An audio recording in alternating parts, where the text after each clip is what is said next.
एक एक industry complete करने वाला हूं। बिजनेस मतलब बड़ा बिजनेस।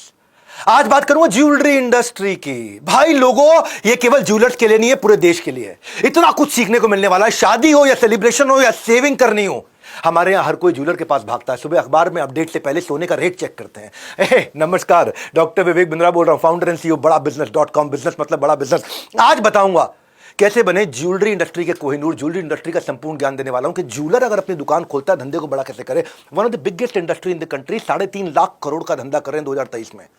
17% के कैगर के साथ में 2030 में ये 3.5 लाख करोड़ से 8 लाख करोड़ पे पहुंच जाएंगे। आज 50 लाख वर्कर्स को डायरेक्ट एम्प्लॉय केवल रिटेलर दे रहा है।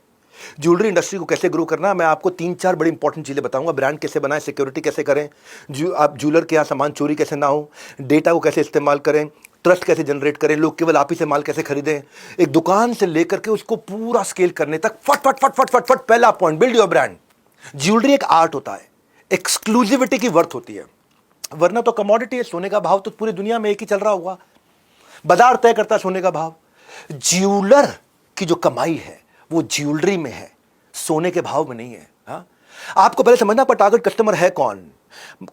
बिल्कुल बजट वाला है, यंग मिडिल ऑफिसर है या वेल सेटल्ड प्रोफेशनल है, बड़ा अमीर आदमी है, घर पे रहने वाला है, कैसे ज्वेलरी इस्तेमाल करता है, आपकी यूएसपी कैसे समझ। विंटेज ज्वेलरी में त्रिभुवन दास भीमजी दावेरी को मानते हैं। फास्ट फैशन ज्वेलरी में जीवा को मानते हैं। अफोर्डेबल ज्वेलरी में कैरेट लेन चलता है। ऑफिस वेयरिंग ज्वेलरी में मियां का नाम बढ़ता जा रहा है। वेडिंग में कल्याण ज्वेलर, फेस्टिव के अंदर तनिष्क, मास और मिडिल क्लास में PP jeweller bye Pawan Gupta. PP jeweller, ये पीसी ज्वेलर नहीं है, पीसी ज्वेलर खत्म हो गया, PP jeweller bye Pawan Gupta. Game changer, मास और मिडिल क्लास में गेम चेंज कर दिया पवन गुप्ता ने।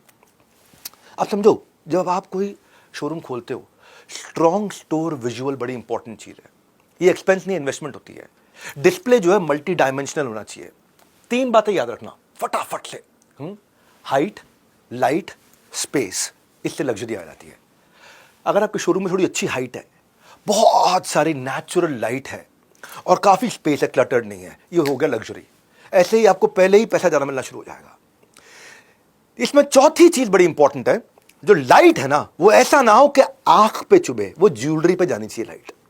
कूल, कंफर्ट और कन्वीनियंस का होना चाहिए। शादी की जब ज्वेलरी आदमी खरीदता है ना, ध्यान देना, याद करना, 3 से 5 घंटा बैठता है शोरूम में, 3 से 5 घंटा, तो उसको कूल, कंफर्ट और कन्वीनियंस देना है।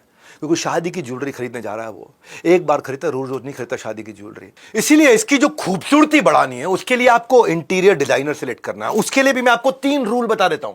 3 चीजें क्या है, टाइम गोल, कॉस्ट गोल, स्कोप गोल। जब भी आप किसी कॉन्ट्रैक्टर को काम देते हो, और खास तौर से इंटीरियर डिजाइनर को, जो अंदर आपको लुक दे, पैसा लगाए आपका एवरेज और लुक दे आपको लग्जरी, तो उसमें 3 चीजें। टाइम गोल मतलब कितनी देर में बनाएगा, कॉस्ट मतलब कितने खर्चे में बनाएगा, स्कोप मतलब अंदर क्या क्या लगाएगा।